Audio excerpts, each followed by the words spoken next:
আসসালামু আলাইকুম এভরিওয়ান, নতুন আরও একটি ভিডিও নিয়ে হাজির হয়েছি। আজকে তৈরি করে দেখাচ্ছি আমড়ার আচার।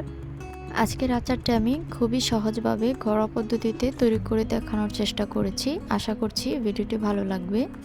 তো এখানে আমি 1 কেজি পরিমাণে আমড়া নিয়েছি। আমড়াগুলোকে আগে থেকে ছিলে ভালোভাবে ধুয়ে পরিষ্কার করে নিয়েছি। এবার হচ্ছে এখান থেকে একটি একটি করে আমড়া নিয়ে একটি ছুরির সাহায্যে এরকমভাবে মাঝখান থেকে চিড়ে দিতে হবে। আর এই আমড়ার আচারটা কিন্তু আমি আস্তে আস্তেই রাখবো, সেজন্য মাঝখান দিয়ে এরকম ফেলে দিচ্ছি। এতে করে আচারের ভেতর তেল মশলাগুলো খুব ভালোভাবে প্রবেশ করবে। তো একই পদ্ধতিতে সবগুলো আমরা ঠিক এভাবেই আমি চিড়ে নেব। কেউ চাইলে কাঁটা চামচের সাহায্যে ছিদ্র ছিদ্র করেও নিতে পারেন। তো সবগুলো আমি এভাবে চিড়ে নিয়েছি। এবার হচ্ছে চুলায় একটি প্যান বসিয়ে এর মধ্যে দিয়ে দিচ্ছি সামান্য পরিমাণ সরিষার তেল। তেলটা গরম হয়ে আসলে এর মধ্যে দিয়ে দিচ্ছি গোটা পাঁচফোড়ন, তারপর দিয়ে দিচ্ছি সামান্য কিছু কুচি করে রাখা শুকনো মরিচ। এবার পাঁচফোড়ন আর শুকনো মরিচটাকে খুব ভালোভাবে ভেজে নিতে হবে। যতক্ষণ না পর্যন্ত সুন্দর একটি ঘ্রাণ চলে আসছে ততক্ষণ পর্যন্ত এগুলোকে ভালোভাবে ভেজে নেব। কিছুক্ষণ ভেজে নেওয়ার পর যখন কালারটা চেঞ্জ হয়ে আসবে তখনই কিন্তু এর মধ্যে দিয়ে দিচ্ছি নর্মাল পানি। এভাবে মরিচ আর পাঁচফোড়নটা একটু ভেজে নেওয়ার কারণে কিন্তু আচারে সুন্দর একটি ঘ্রাণ চলে আসবে। আমি এখানে 1 কাপ পরিমাণ পানি ব্যবহার করেছি। তারপর একটি তেজপাতা এরকম করে ছিঁড়ে দিয়ে দিচ্ছি, আর সাথে দিয়ে দিচ্ছি 2-3 টুকরো দারচিনি। পানিটা অলরেডি ফুটতে শুরু করেছে। এবার আমড়াগুলো দিয়ে দিচ্ছি। আমড়াটা দিয়ে এরপর এর মধ্যে দিয়ে দিচ্ছি 1/2 কাপ পরিমাণ চিনি। চিনিটা আপনারা আপনাদের স্বাদ অনুযায়ী বাড়িয়ে কমিয়ে নিতে পারেন। আমি এখানে 1/2 কাপ ব্যবহার করছি।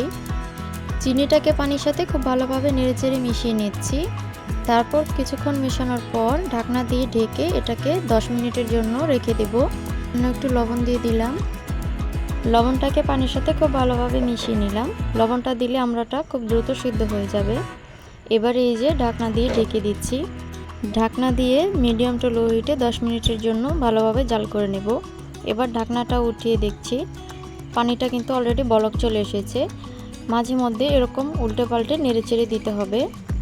কিছুক্ষণ ঢেকে রাখার ফলে কিন্তু আমড়াটা উপর থেকে সিদ্ধ হয়ে যাচ্ছে। চামচ দিয়ে আমি চেক করে নিলাম, তবে পুরোপুরি সিদ্ধ হয়নি। আরও কিছুক্ষণ ঢাকনা দিয়ে ঢেকে এটাকে সিদ্ধ করে নিতে হবে।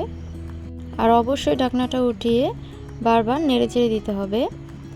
এবার ঢাকনাটা উঠিয়ে দেখছি পানিটা কিন্তু অনেকটাই শুকিয়ে গিয়েছে আর অনেক গাঢ় হয়ে গিয়েছে। এ পর্যায়ে আমি আগে থেকেই ভেজে রাখা শুকনো মরিচের গুঁড়াটা দিয়ে দিচ্ছি। তারপর দিয়ে দিচ্ছি আগে থেকেই ভেজে রাখা পাঁচফোড়নের গুঁড়া। আচারের মধ্যে ঝালটা কিন্তু অবশ্যই আপনাদের পছন্দ অনুযায়ী ব্যবহার করবেন। তারপর দিয়ে দিচ্ছি 1 টেবিল চামচ পরিমাণ কাসুন্দি। এটা যদি হাতের কাছে থাকে তাহলে দিবেন, আর না থাকলে কোনো সমস্যা নেই। তবে কাসুন্দি ব্যবহার করলে আচারের ঘ্রাণটা অনেক সুন্দর আসে। এরপর দিয়ে দিচ্ছি বিট লবণ। আচারের মধ্যে বিট লবণ দিলেও কিন্তু আচারটা খেতে অনেক ভালো লাগে। তো এবার নেড়ে চেড়ে কাসুন্দি আর বিট লবণটাকে ভালোভাবে মিশিয়ে নিচ্ছি। কিছুক্ষণ নাড়াচাড়া করার পর এবার হচ্ছে চুলাটাকে বন্ধ করে দেব। আচারটাকে আরেকটু স্বাদ বাড়ানোর জন্য আচারটার মধ্যে ফোড়ন দিয়ে দিব। সেজন্য চুলা একটি হাঁড়ি বসিয়ে এর মধ্যে 1 টেবিল চামচ পরিমাণ দিয়ে দিচ্ছি সরিষার তেল। তেলটা গরম হয়ে আসলে এর মধ্যে দিয়ে দিচ্ছি থেতো করে রাখা রসুনটা দিয়ে ভালোভাবে ভেজে নিতে হবে। কিছুক্ষণ নাড়াচাড়া করার পর এর মধ্যে দিয়ে দিচ্ছি 2-3টার মতো আস্ত শুকনো মরিচ। শুকনো মরিচটা দিলে আচারের মধ্যে সুন্দর একটি ঘ্রাণ বের হবে। এতে করে আচারটা খেতে অনেক ভালো লাগবে। নাড়তে নাড়তে কিছুক্ষণের মধ্যেই রসুনের কালারটা চেঞ্জ হয়ে আসবে, এরকম বাদামি রঙের হয়ে আসবে। তখনই চুলা থেকে নামিয়ে নেব। এখন আমড়াগুলোর উপরে ভেজে রাখা রসুনগুলো দিয়ে দিচ্ছি। রসুনটা দিয়ে ভালোভাবে আচারের সাথে মিশিয়ে নিচ্ছি। এই তো আচারটা কিন্তু আমার অলরেডি তৈরি হয়ে গিয়েছে। এবার পরিবেশন করার পালা। ঠিক এ পর্যায়ে আমি আচারটা চুলা থেকে নামিয়ে নেব। এর থেকে বেশি গাঢ় কিন্তু করা যাবে না, আর এটা নামানোর পর এমনিতেই আরও গাঢ় হয়ে যাবে। তবে কেউ চাইলে এর থেকে আরও পাতলা করেও কিন্তু আচারের এই রসটা রাখতে পারে। আমার যেহেতু পরিবেশন করিয়ে আপনাদেরকে দেখাতে হবে, সেজন্য আমি গরম গরমই পরিবেশন করে নিচ্ছি। তবে আপনারা কিন্তু অবশ্যই ঠান্ডা করে আচারটা পরিবেশন করবেন।